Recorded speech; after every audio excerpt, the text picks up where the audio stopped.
In recent years, one of the most controversial political figures in the world, Donald Trump has once again ignited debates in the United States and abroad, not only because of his policies and his rhetoric, but because of his unprecedented actions regarding the U.S. military's highest leadership.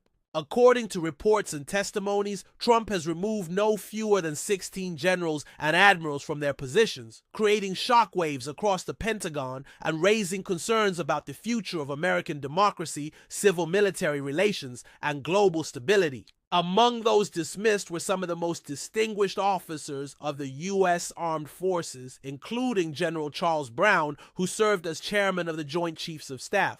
Admiral Lisa Franchetti, the first woman in U.S. history to hold the position of Chief of Naval Operations, effectively the highest-ranking officer in the Navy. General James Slife, Vice Chief of Staff of the Air Force. Admiral Linda Fagan, the first woman to command the U.S. Coast Guard.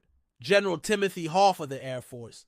General Jeffrey Cruz, who was Director of the Defense Intelligence Agency. And Vice Admiral Shoshana Chatfield, who represented the United States at NATO and was also a former head of the Naval War College. The dismissals did not stop with the military. Even public officials outside their armed forces, such as employees of the Federal Reserve, were removed, demonstrating that Trump's purge extended far beyond traditional military hierarchies. One of the most striking cases was General Cruz, who reportedly contradicted Trump's statements regarding alleged plans to destroy Iran's nuclear program, insisting that events had not unfolded in the way the president described. Shortly afterward, Cruz was removed, feeding speculation that Trump was sidelining anyone unwilling to align with his narratives.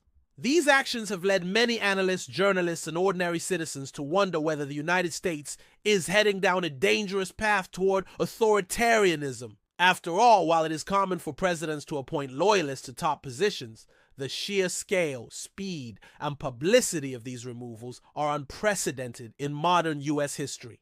Critics fear that Trump is politicizing the military, creating a precedent where generals and admirals are expected not only to serve the country, but also to demonstrate absolute loyalty to a single political leader. This fear is not unfounded, since historically, countries where military leadership becomes politicized often slide into authoritarian governance, where dissent is punished and strategic decisions are made not based on military expertise, but on ideological loyalty. However, defenders of Trump argue that his actions may be a necessary corrective to an outdated, unimaginative, and strategically stagnant military leadership. They point out that many high-ranking officers in the U.S. have failed to adapt to the realities of modern warfare and geopolitics, as shown in conflicts such as Ukraine, Israel, Hamas, and U.S. tensions with China over Taiwan. For example, former CIA Director and CENTCOM Commander General David Petraeus has continued to advocate for increased weapons deliveries to Ukraine and harsher sanctions on Russia,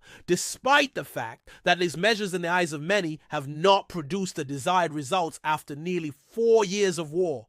Trump himself has taken a different approach, meeting with Vladimir Putin in Alaska in an attempt to seek alternative solutions. This divergence highlights a deeper issue. While many generals are committed to traditional Cold War style thinking, Trump seems determined to break from those patterns, for better or worse. The clash between the president and the military elite has therefore created a dangerous rift. Either the president is wrong in his radical reshaping of the armed forces, or the military establishment is wrong in its inability to evolve.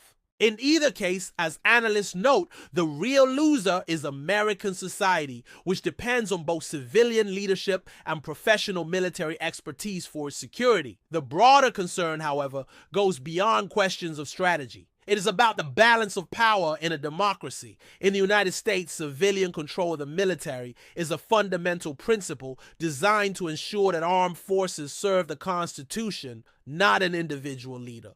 By removing so many senior officers and replacing them with allies, Trump risks undermining this delicate balance, raising the possibility that the armed forces could become an extension of personal political power rather than a neutral institution. The implications are vast. Not only could this alter U.S. domestic politics, but it could also weaken alliances like NATO, destabilize international relations, and embolden adversaries who see American leadership divided.